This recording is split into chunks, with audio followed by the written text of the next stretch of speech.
Hey, welcome back to the channel. I'm Caitlin, and today we have the start of a new series. We are calling this series Drama Digest, and once a month at the start of every month, I'm going to quickly run through all the things that happened the month prior. So we're going to go through all the March things. In both the fandoms I like, which is K-pop, Thai BL. A lot happened in March, so we might be here a while, but there's going to be very short, like, this is what happened, this is how I felt about it. And then if you want me to go into any more detail about any of these topics, just let me know in the comments below. And I'm also going to be making some K-pop nails because I need to keep my hands busy. So if you like this type of video, let me know in the comments below and I'll definitely keep doing them, make this into a little series. I don't know what nails we're going to make yet. I've just got all my nail supplies and I know that this is the vibes. One of my favourite groups and team is having a comeback, so I thought I'd make some nails inspired by that comeback, but I do not yet know what I'm going to do. Now, this isn't going to be a tutorial about how I make my nails. This is going to be more of like a make nails with me while I chat. But these have already been prepped and base coated because otherwise we would be here for 4 years. A lot happened this month and I kind of want to talk about all of it. But if we did talk about every single thing, we would be here for so long. So I have just picked out a few of like the big things that happened, and I want to talk to you guys about them and hear your opinions on them. Because some of these things I don't really know how I feel about. And the good thing about this channel is I have all of you friends to talk to about them. Now, firstly, before we get into the obvious big thing that happened in the month of March, I want to talk about a different type of breakup. I don't know how many of you guys are K-pop fans and Thai BL fans, but I know a lot of you on here actually are. And we started the month off rough with the Winnysatang breakup. On the 3rd of March, gmmtv announced that Winnie and Santang had mutually decided to end a partnership, which honestly, it broke my heart. It was a random Tuesday I woke up, that was the first thing I saw on TikTok. And gmmtv says it was because they have different opinions on where they want their future career paths to go, which is understandable. Obviously, if you and your partner have different career goals, there's really no point in like staying together in that partnership. But I know a lot of people were heartbroken, including me. However, gmmtv did announce that even though they weren't going to be working together anymore, they were going to complete their scheduled activities together. And after a short time of Winnie not being online, the two just had their final fan meeting with Samurai, and they seemed good. I thought it was going to be kind of awkward, but according to all the videos I've saw, they seem to be in pretty good spirits. It seemed to all went well considering it was their last ever event together, which makes me want to cry just thinking about. But one thing I did love during this whole process was all the gmmtv actors and other mascots all coming together and like tweeting Samurai. It was the cutest thing ever. It made me emotional and I was like, this is just a person in a mascot outfit, but it made me emotional. Obviously a lot of people were sad about this announcement, but if it's what's best for them and it makes them happy, I will support them either way. I just hope I get to see them in more shows separately at this point. Although one thing that was absolutely foul from gmmtv, sorry I just knocked you guys, one thing that was absolutely diabolical was the same week that they announced the Winnie Santang breakup, they were both in Cat for Cash. I cried at Cat for Cash a lot of the time, but when I saw those two, heart palpitations. Why would you do that the same week? But I digress. And obviously, if you guys watched gmmtv 2026 lineup, they had scheduled I think it's called My Professional Boyfriend with both of them together. I wonder if they're going to completely cancel that show or if they're going to recast it. I kind of hope they recast it because even though I know Winnie and Santang would have done the best job, I really did like the plot of that show, so I do really want to see it no matter who's playing the lead actors. And obviously, a week later, the biggest news of March came out and it rattled the internet. Heeseung left Enhypen. To say I was shocked might have been the understatement of the century. When I saw this news, honestly, I thought it was fake at first. It wasn't until I saw the actual hype announcement that I was like, what the hell? For the people that are just here to hear about the Thai BL drama that happened this month, Heeseung leaving Enhypen is kind of like if Gun left gmmtv. That's kind of the vibes. So naturally, the internet exploded. It was announced that Heeseung was leaving Enhypen due to different artistic differences and he was going to be pursuing a solo career under Hype still. So even though he's still under Hype, he's just not going to be a part of Enhypen, which kind of confused me because in the recent few days, he's actually been removed from Weverse and Spotify. But I'm kind of imagining they're just going to have like a whole rebrand and add him back as a soloist. Because if he's still under Hype, I don't know why he's been took off of Weverse. So I do think he will be coming back just as a solo artist under that. After this announcement came out, a lot of people were actually very worried about Heeseung because he kind of just like went MIA. Nobody knew where he was. He was off the internet, which I think he deserved that time to like process everything and like watch from afar. But he did come back for a fan call that had been scheduled before the announcement happened. And he seemed quite cheery. He seemed excited about his new album. He was giving a lot of details about it. And of course, this is not Heeseung was my bias on Enhypen. If you guys don't know, if you guys don't follow me on TikTok, I made a lot of content about how much I loved Heeseung from Enhypen. And of course, I'm going to support his solo activities. It does make me sad that he's no longer in Enhypen, but I feel like if this is a chance for him to better his career, I'm glad he took that opportunity. It's just the way it was announced was a bit sus, but we can't blame Heeseung for that. I have seen a lot of Enhypen fans have made petitions and different like fan bus events. Obviously, I know everybody is grieving. It's very sad when one of your faves leave a group, and I will obviously miss Heeseung dearly, but he is still going to be making music, just not the same way he used to. And I'm actually very excited to see what his own sound will sound like. So I am right there with all of you fans. I am also sad. I do want Heeseung back, but I think we should also keep in mind that this is going to be his music. He's going to have his own sound. Still support him, even if we don't love the company he's under. This is what the nails are looking like so far. I've only done base coats and I don't really know what else to do on them. So I'm just going to play around with a bunch of different designs and see what I land on. Sticking on kind of the same vibe as the Heeseung situation, the ZEROBASEONE split up finally happened. Obviously, we have known for quite a while that ZEROBASEONE will be splitting up. The contract renewal happened in, I believe it was January, and we got the information that 4 of the members did not re-sign their contracts for week 1. So we kind of knew this was going to happen, but they kept their contracts, like they kept going as ZEROBASEONE OT9 for their final encore performance, which happened on, I think it was March 13th to 15th, if I'm not mistaken. That was their last performance as OT9. And honestly, watching the performances made me so emotional. The final like walk through the door, it nearly broke me. It really did nearly. After everything that had happened the week before, it did nearly break me. First of all, if you have no idea what I'm talking about, zb1 was a 9-member boy group which was formed from the survival show Boys Planet, and it was basically a bunch of trainees from different companies went to try and debut in this project group, and 4 of the members came from one specific entertainment company called yunho Entertainment.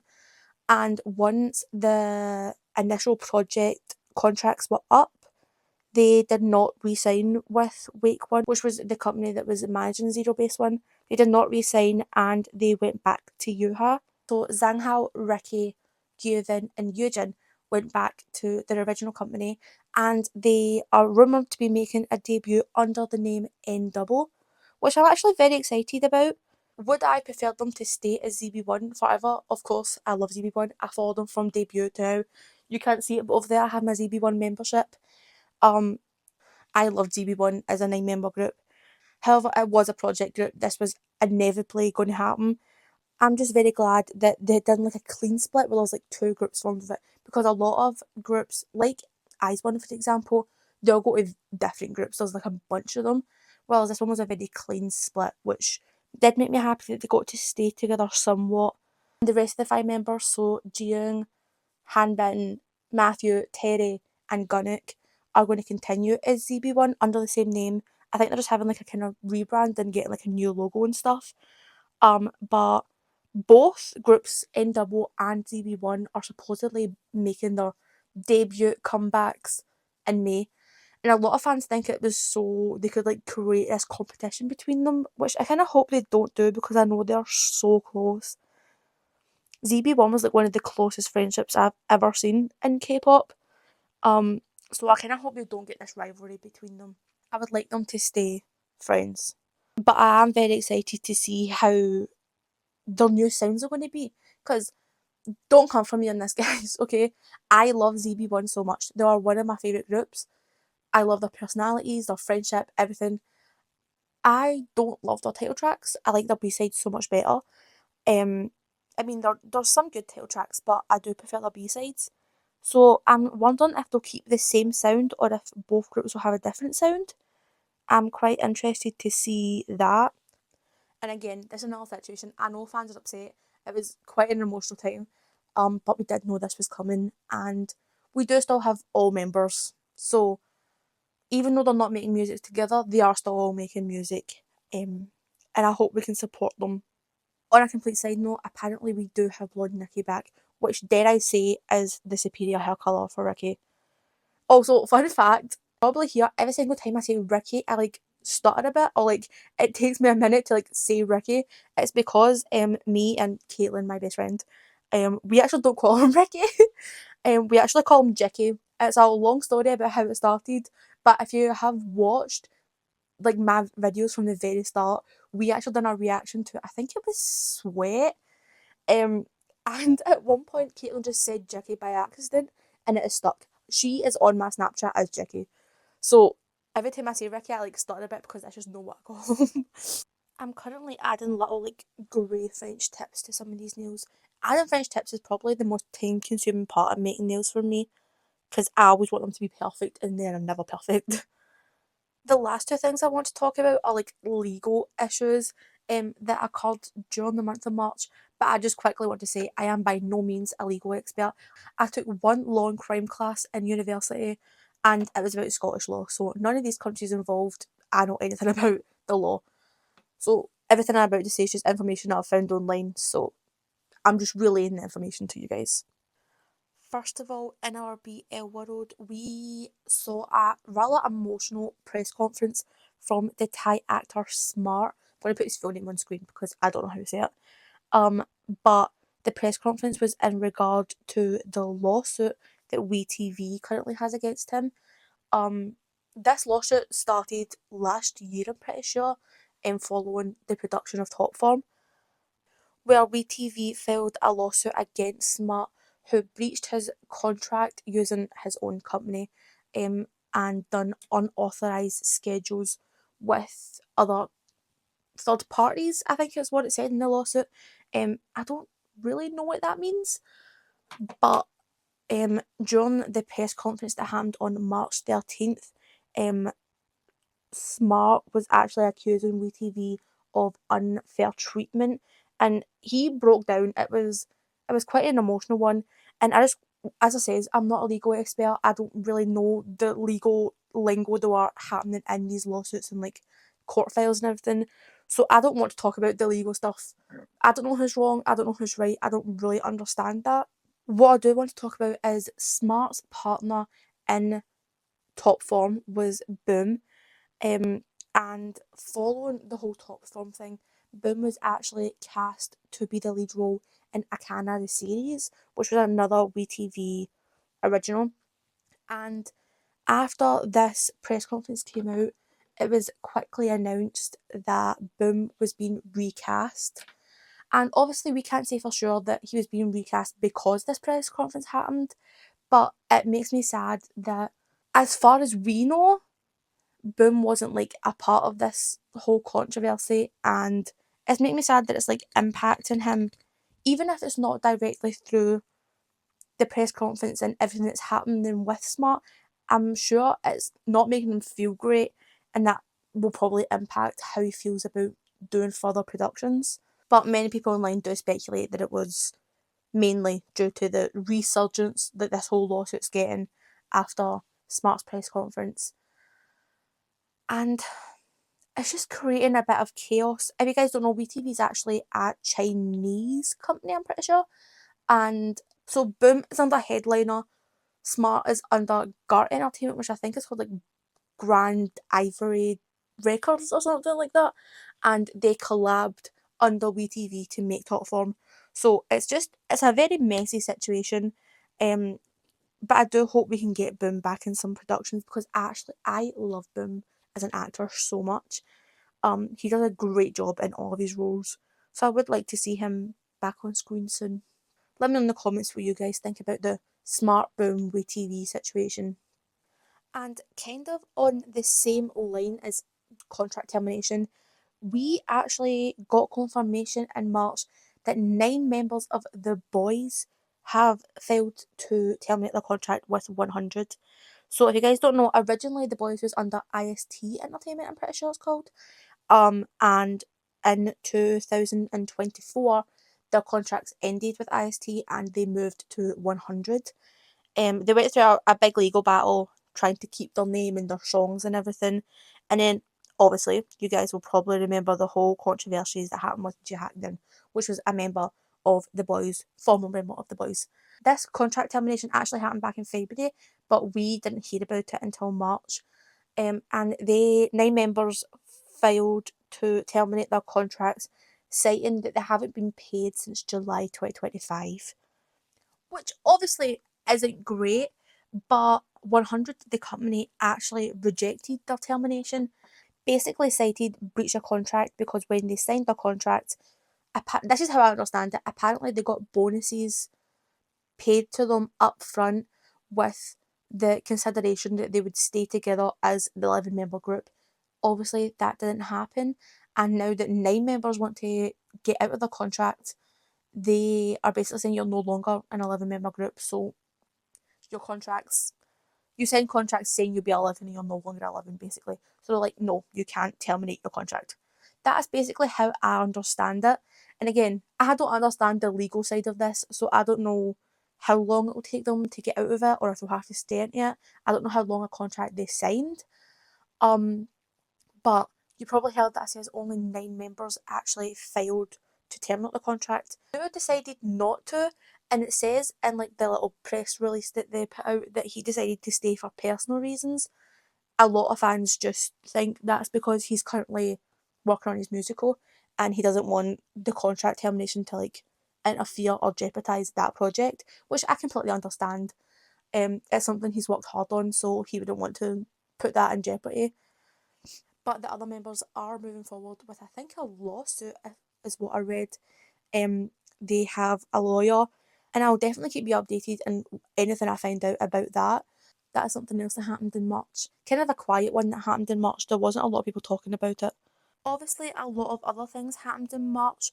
I didn't keep up with a lot of them because so much was happening that I had to kind of pick and choose what one I was keeping up to date with. One thing I just wanted to quickly mention, this is another BL snippet.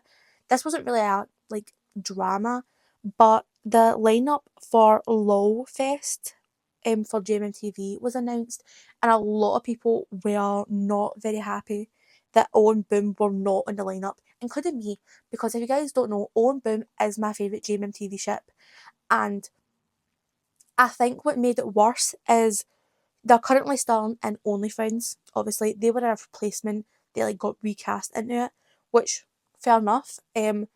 But the other 2 main lead couples are in LOLfest, as well as, if you guys don't know, O is a part of the group Jasper, and all 3 other members of Jasper are there with their ship couple, and he's there as a guest star. He's the leader of Jasper and he's there as the guest star. And it kind of just makes me sad. Like, they work so hard. I know it's a very, like, competitive thing. Like, not between the couples. They're not competitive like that. I mean, like, there's only a certain amount of couples that can be at LOLfest. Otherwise, it would be going on for centuries. But it does just make me sad that they have worked so hard and they still don't get the lineup. Especially considering all of the other co-stars in the show that are going, and all the rest of Jasper are going. It's not so much like a controversy drama that happened, but it was a lot of talk online about it, so I did want to mention it. Hopefully we will see them and a lot of the other younger couples like 𝔱𝔏𝔤𝔰, Seekeen, people like that in a different LOL Fest. And also, if you don't know what LOL Fest is, it's Laugh Out Loud Fan Festival. It's like a big meet and greet thing. But hopefully we'll see them at one soon. that's all the topics I had to talk about, but I'm going to get finished on these nails and I'll get back to you once I'm done to show you the finished project and wrap this thing up.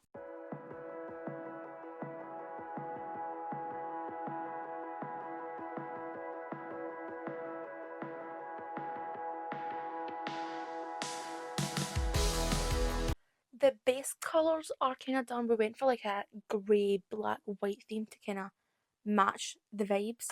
But I'm going to add all of the details and get back to you when we're going to add some charms.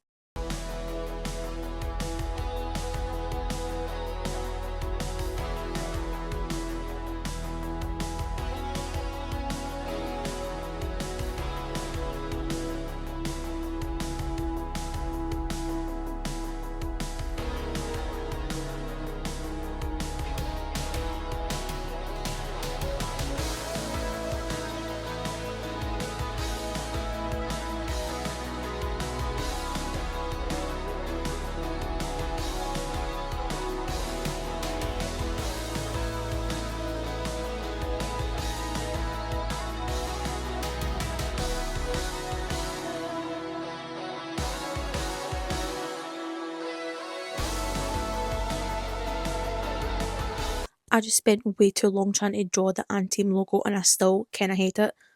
But I have removed it 3 times, so I'm not doing it again. Also, Back to Life is playing right now. I know you guys can't hear the music because it's copyrighted, but just know my playlist is slapping right now. Also, we're going to ignore the fact that in the inspo photos it's angel wings. I only know how to draw butterfly wings, so we're just going to pretend it's butterflies, okay? Just don't mention it.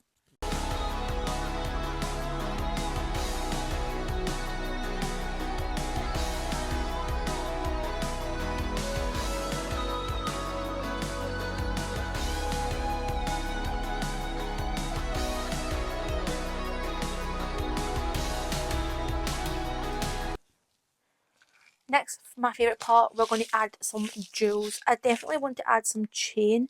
I don't know if I should add black or silver, maybe both. But this is my favourite part, so I'm going to add some of these and then we'll be done.